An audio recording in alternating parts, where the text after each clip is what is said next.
Hi everyone, this is really fun. My first time at least. You guys can hear us, right? Yeah. All is working. All good. And you guys can hear us? Yay, perfect. All right, okay.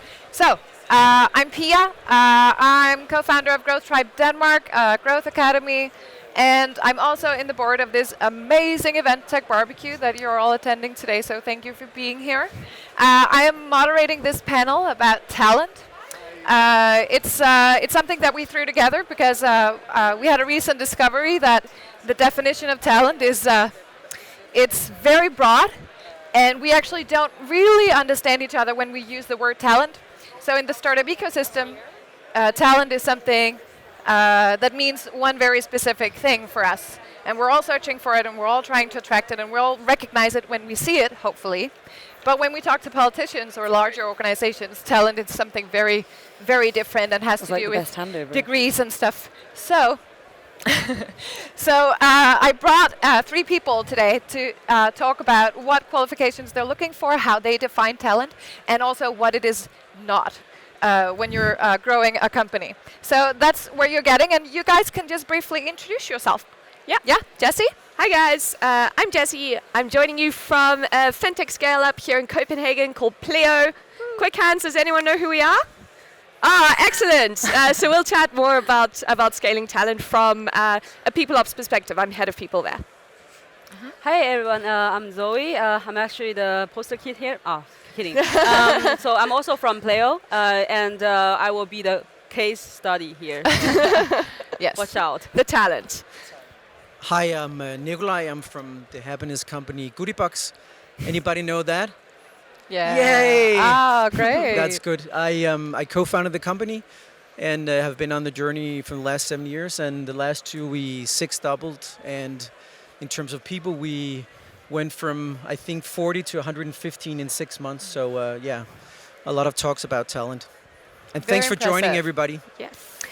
All right, so we're going to dive into this discussion about what talent really is. And since Jessie is head of people at Pleo, but she also actually has been working with talent attraction, people, HR, and a couple of other startups and scale-ups previously. So you have quite a lot of experience with what kind of people you're looking for and what qualifications you're looking for in a talent. So Yes. can you maybe just start by saying what you're looking for? Yeah, sure.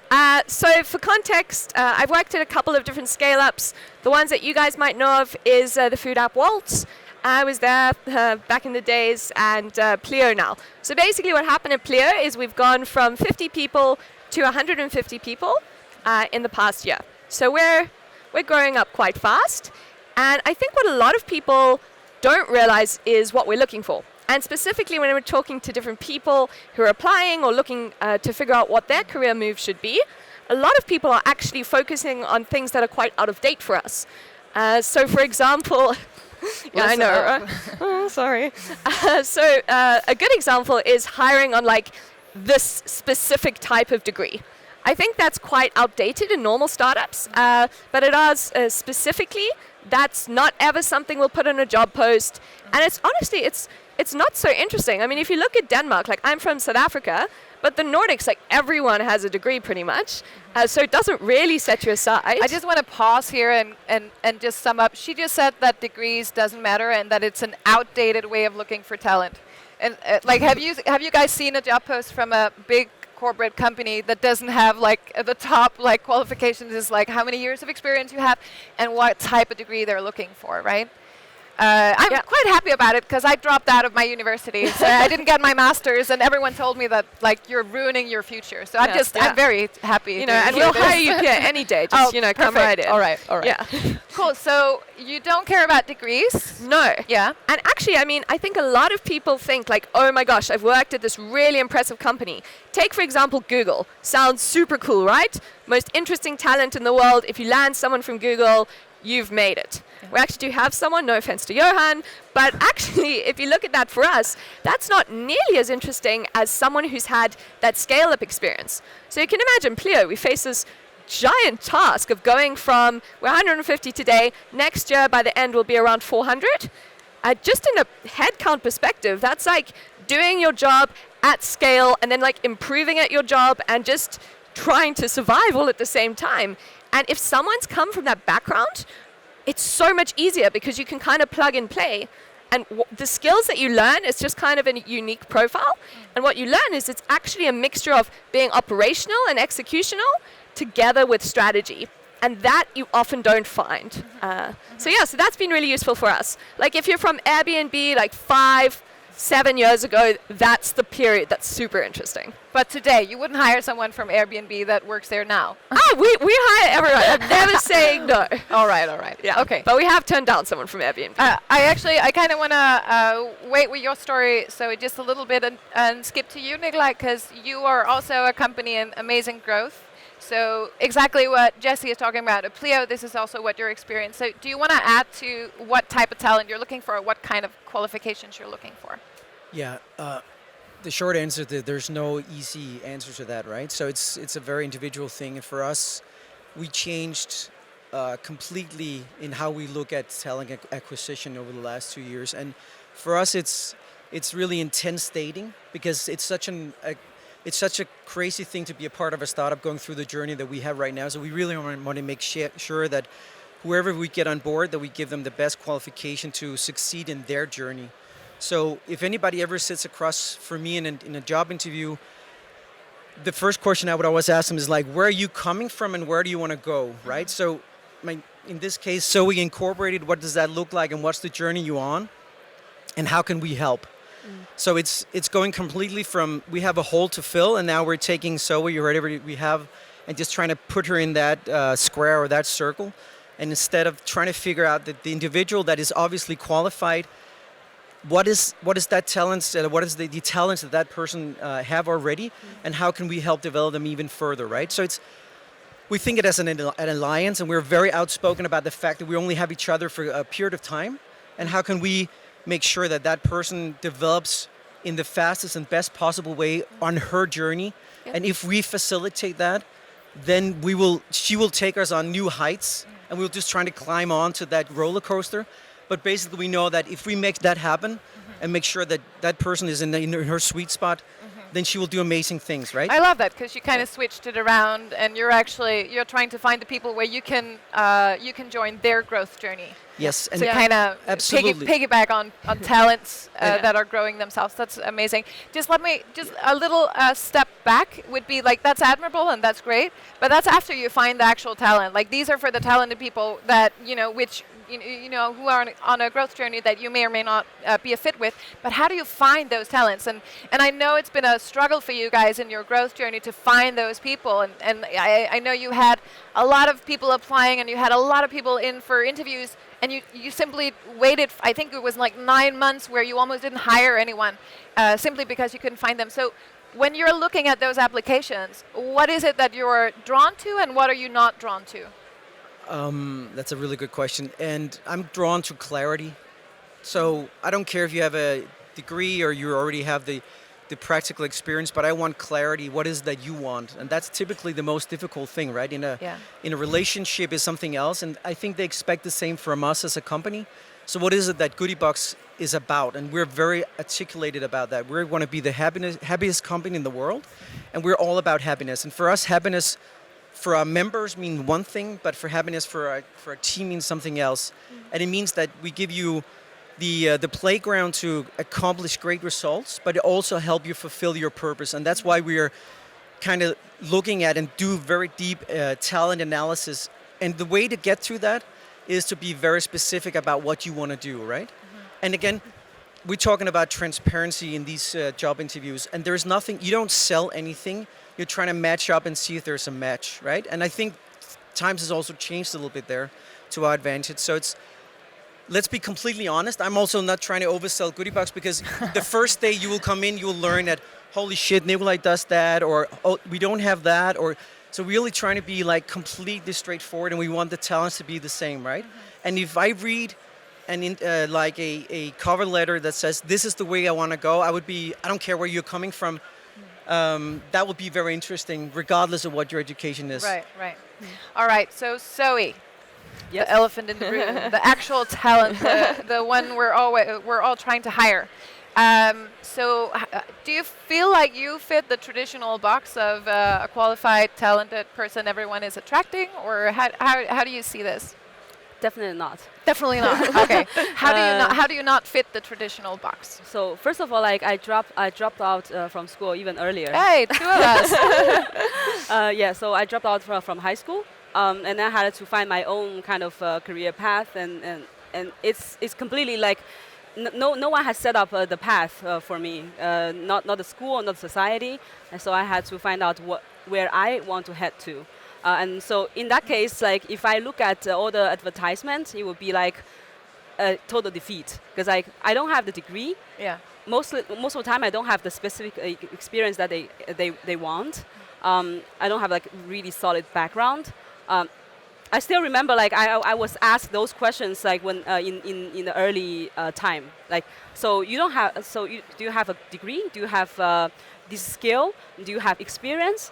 Do you have blah blah blah? And the answers are usually no. So I don't think I fit that box. Right. I probably just get the zero grade on that kind. So just to give people a little more insights on your journey. So you're from China, right? Yes. Originally, and you came to Denmark. Is it 2 years ago? Almost 2 years ago. Almost 2 years yes, ago. my second year. And as you said, you've been the startup octopus. You probably all know what that means. Everyone does everything in a startup, right? So you had that very broad experience, Yes. very early stage. Everyone is doing everything. Mm-hmm. And then you made a decision to teach yourself a new skill. Yeah. Mm-hmm. It was actually just like, you know, when you have no idea about something, you just believe that it's sacred, it's good, it's important, and so you just like say, I want that. Mm-hmm. I didn't have any idea what that means, but like I just said to myself, I want that, and I joined my previous company, which is it's also like a very early startup. Yeah. It was just 4 of us. That's why I had to do like basically everything. I cover like multiple roles in the company. But then after like some years, you just realize, fuck, I'm still the me from the beginning. Maybe I gained different experience, but I never got any depth. So then I started thinking, I want a career shift. I want something, you know, real, something solid. But it was also very scary because like I use computer for work, but I don't really understand it that much. And then just all of a sudden, I want to become a developer. Right, obvious choice. Yeah, and just to comment on that, Zoe's one of our most promising front-end engineers in Pleo. She comes in after like less than a year. She hosts every meetup. She's the most active in the front-end community and really pushes everyone, even the super experienced people, to like, come on, let's do this. Yeah, it's been amazing to watch. Just to sum up what you're saying, Zoe, is all I'm hearing of your story is I felt like I wanted to, I did this, like that. It's just a lot of drive and a lot of finding my own way and not doing what the traditional, you know, world around us would maybe push for or make us do. So I'm just hearing a lot of drive, which is one of those things where it's like, how do you search for those people? Like, how do you, when you look at someone's LinkedIn profile or someone's application, how do you read out of that there is drive there? So I don't know if you want to. No, I just wanted to comment on, I mean, you can't keep talent down, right? I mean, I think this is a good example of that. And I think that's a really important point in terms of, again, you don't become a developer without proper training. You can do it today because there's Code Academy. There's so many options, but there needs to be clarity and there needs to be direction of what you're doing, right? Because you can't just move me. And again, I have to be an opportunity, because 3 years ago, you could definitely come in and kind of organically grow into a role at Goodiebox. That has become increasingly different, right? So we don't, and it's not because we don't want to, it's just becoming increasingly different because things are going so fast right now. And there's not really time to, so we have to put people in position and have the proper, you know, competences. And so it's always about also finding when is the right, you know, what is the right move. And again, going back to having that match of what is your sweet spot, what is our sweet spot, can we make that match? If we can, it's fantastic, but it wouldn't necessarily be the right position for other talents to come in at our company at this point, because it would be overwhelming and it wouldn't be building for success. So I still believe that, you know, education could be a really good thing because it also gives an opportunity to, you know, gain experience in a very structured way. I don't think that's bad in any way, but it's not the decisive, element. This is not the attribute that if you have that, you're all good. And I see a lot of that going on, right? So it's like, but I have this, and I remember Conan O'Brien did like a speech at Yale saying, no, it was Howard saying, now you got your education, it's like a white tuxedo, you don't want to get it dirty, right? You need to get that white tuxedo fucking filthy, right? He's a fun example because he feels so terrible every time someone brings up that he's from Harvard. He's like in the comedy industry, which are like those are entrepreneurs, right? Yes. Like they feel so ashamed if they have like a high degree or something. They have to kind of be scrappy. They should come from nothing and have like a background and a weird story, and find their way through all of that. So he's always like very like shy about that he actually went to Harvard, which is interesting for their culture, but I think we're kind of seeing not the same thing in the startup scene, but we definitely don't see like people being very proud of a long education. Like that doesn't mean anything in this community. The currency is not education. The currency is what did you do? What have you done? What did you try? Right? Yeah. Absolutely. But I actually have my own experiences that I went to law school, which was like not the right choice for me, and then basically ending up with a bachelor. And I coming out and say, hey, I should probably, read economics or something like that. And I just basically made a list of the 50 most important books and just starting to do my own like MBA of what I thought was relevant, right? And that helped me tremendously. And when we had to develop into data sciences, I basically spent all my Saturday evenings watching YouTubes about how to construct a data warehouse. So it's available for everybody. It has never been more democratized than now. But if you don't have drive, you don't have that, if you can't tell a compelling story, then that's the problem. Yep. But if you can't do that, there is absolutely no limit to where you can go, in my opinion. But the problem is that you can't see this on someone's LinkedIn profile. You can't see that they're watching YouTube videos of lectures before they go to bed at night. You can't see that anywhere. So again, back to can you? Tell me. I mean, the maths question over here, right? Like the one tip for CV writing. I mean, if you do look on LinkedIn, communication can also be written, right? Like how you're telling your story there can really shine out. If you're showing your passion, it's quite easy to read. If you're like, Jessie has X years of experience, or I'm really telling my story about why I do what I do. If you're really pushing out your why, I think you do stand out, and you can actually understand that person's drive. I challenge that. Right. Yes. Yeah, I want to add something to that because of course, like. I mean, for me, it's from the other angle. I'm the talent angle. So like you actually need to build up like an image. That's for sure. Like if you just like do it like ordinarily, then you just also present an ordinary image.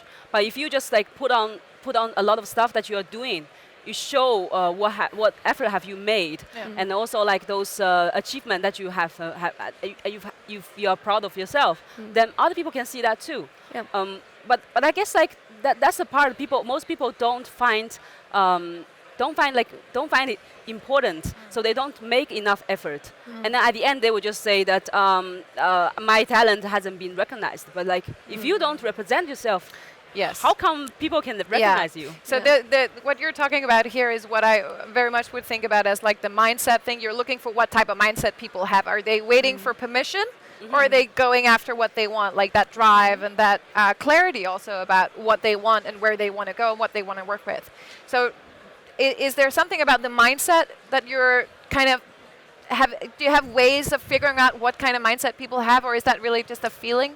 Yeah, for our case, it's we do very deep analysis of the individuals that we have. We have like a talent test. It's 440 questions, and again, it's not an IQ test to figure out are you the most talented person in the world. It's really figuring out what is your sweet spot, because it's so important. If I can make sure that whoever we're hiring is basically just need a runway to kind of unleash that potential that individual has, then nothing can go wrong. We might only have her for 2 years, but holy moly, those 2 years is going to be amazing. But if that gets muddled up, because then, maybe I don't know, and I haven't been clear about this myself. I've had conversations where I've been like 45 minutes into this interview saying, I'm still struggling to figure out what it is that you want, right? Yeah. Tell me, what is it that you want? How can I help you? If you can't tell that, then you have a problem. That's where you should focus on, not on your shortcomings. I don't have a university degree. That is really not the decisive attribute to have. It's clarity on what you want to do, right? Yeah. And maybe just one point, like the one thing I look for is ego. So Pleo, you can sound The one really thing you're fancy. looking to avoid, I hope. Obviously, yes. But I mean, the one thing to look out for, right? All right. So Pleo is a Series B startup, most exciting fintech in the Nordic in terms of money we've raised, and like you could present this as like, wow, we raised 50 million euros at a Series B, and look at us, we're going everywhere, we're growing so high. But that is not who we are. Look at Zoey, look at me, we're pretty down to earth. And if you're hiring someone who's really motivated just by that part, that's even if they're fantastic, we will never hire that person. Right.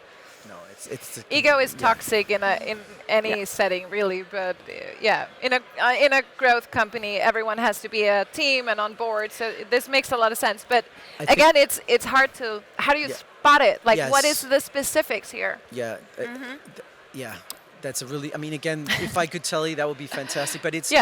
But please tell us. Yes, exactly. No, but if somebody takes the time to actually make an application, we read through it, right?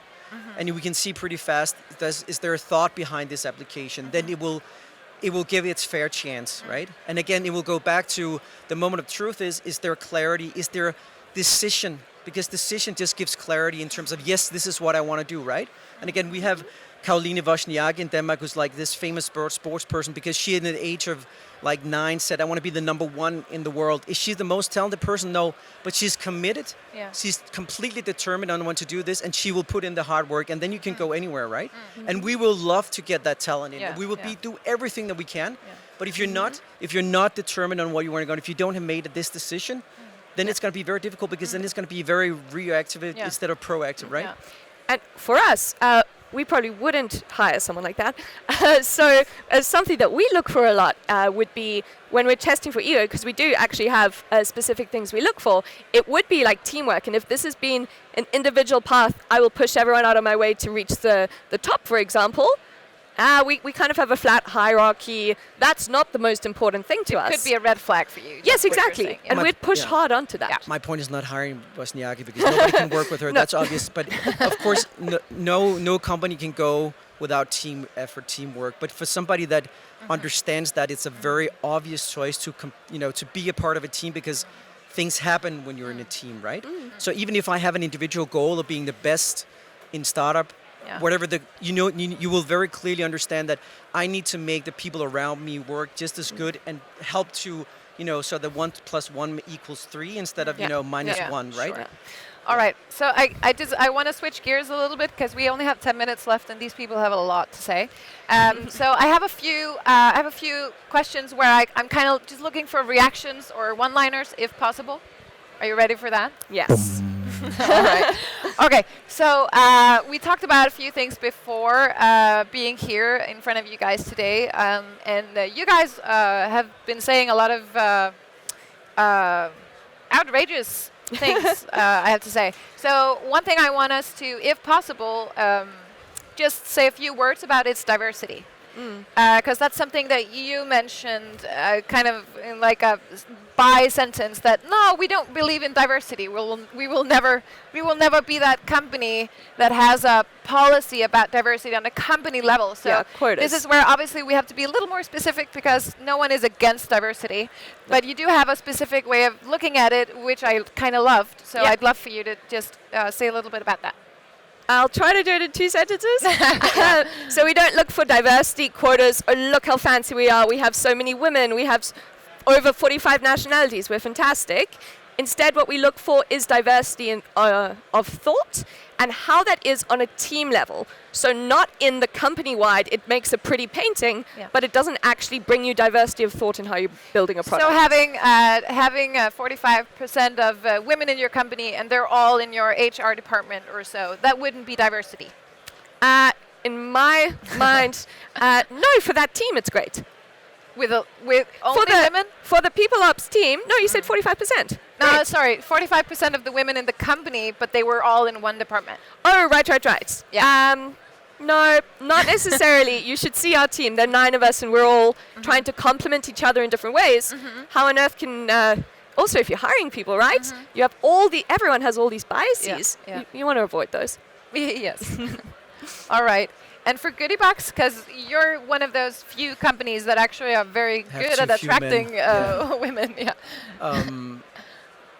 Well, but I strongly believe that we're hiring women because they're the best, not because of their sex or because of diversity. I think that hasn't been an issue that we had to think about in that sense. But do you think you get more applications from women? Or is it easier for you to attract women because of your brand? Probably yes. But I strongly believe in talent and like the person, what that person brings to the table instead of other things. But I understand and I support the diversity element. But again, we also have a lot of nationalities. And it's kind of emerged in its natural way, to be honest. It's not something that, and maybe we're very blessed in that, but again, starting with the individual, it kind of falls into place from there on.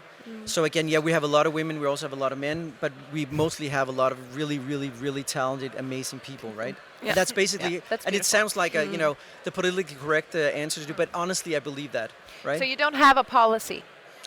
In terms of like for a formal like quota like a policy quota. or no. You have X% women, X% you colors. Don't either, right? No. No, that's a no. All right. So my next question is more on like, if you felt like this was an issue that you needed more men or you had too few women in your management teams or whatnot, what type of diversity you're kind of looking for, with the lack of talent and the problem of just finding the right people. Is that even something that growth companies, like on a practical level, have resources to focus on? Yeah, I'm not just thinking about women and men ratios, also like nationalities and age and all kinds of different things. So I have a great example. It's something that Pleo is stuck with right now. So our Danish sales team is only men. And the Danish sales team is complaining. Okay, we have like 3 guys. But they're complaining hugely that they're only men. And now what we're actually trying to do, because a lot of us, including me, came from a sales background. So what we're trying to do now is, what we figured out in Denmark is there's this way of working that women are not naturally attracted to sales. Seems it's the only problem we're facing. We're only facing it in this market. So we're going to really try the way we're talking about this type of thing. We're really going to try and encourage women to join sales. Right. Because it's important to us. All right. So just for the people here, because we're almost out of time, is there any like if you're a company looking to hire these types of people, is there any final rule of thumb or anything you want to put out there? No, I'm repeating myself, but I think the best advice I can give anybody is like really give some thought to what you want to do, what makes you happy, right? I mean, that sounds like, both but it's ways, probably for the company and for the individual. No, really starting with yourself, right? Starting with like, what is it that you want to do? What is like, how can you like feel happy at work? How can you smile all the way? Because I don't believe in work-life balance. I don't believe that you should, bite your teeth together between 9 and 5 and then come home and like, holy shit, now I can actually stop living. I think that's a terrible way of looking at life. Yeah. I want you to go and sing all the way to work and back again. And it's not like it's never painful, it's never hard. It's fucking hard, right? But you're built to, we talk a lot in our team about, are we built as humans to look at the mountain, or are we built to climb up to that or over that mountain? We're built to climb over that mountain, right? And that it has to be fun at the same time, and that only happens when you're actually doing something that you like. And Zoey, for someone who would want to hire someone like you, what is like the one thing that you're looking for? I think being human, being open is very important, because like most of the time you just feel like there's a gap between the employer and employee, and that's, I mean, for hiring probably that's most efficient, because like you get to cover most of people, but then you don't really go deep with anyone. Right. So if I would be looking at a company, and I would look at like if this company is really like is really approachable. Yeah. Cool. Yeah. That's how we've done it at Pleo. And maybe just to wrap up on that thought. Because we have to wrap up. Yes, exactly. No, I got that. But just be realistic with yourself in terms of like, is a scale up for you? Probably not. If you're not really motivated by being overwhelmed or that feels scary and not exciting, don't do it. Like if a corporate's great for you, do that. Yeah. That's an amazing way to end this, actually. Be realistic about it. I think that's an amazing advice. Just don't do things because it looks great. Don't finish your education because people tell you to do it. Exactly. And don't go to a scale-up if you're really to a corporate, or you're really into consultancy or whatever. Just do the thing that, like you said, that really fits you and who you are, Yeah. Okay, Great. thank you guys so much, and Thank thank you guys you. for Thank listening. I'm sure these guys would want to answer any questions if you have any afterwards as well. Yeah, that's great. Cool. All right, thank you guys. Thanks. Thank you guys, that was awesome. Thanks.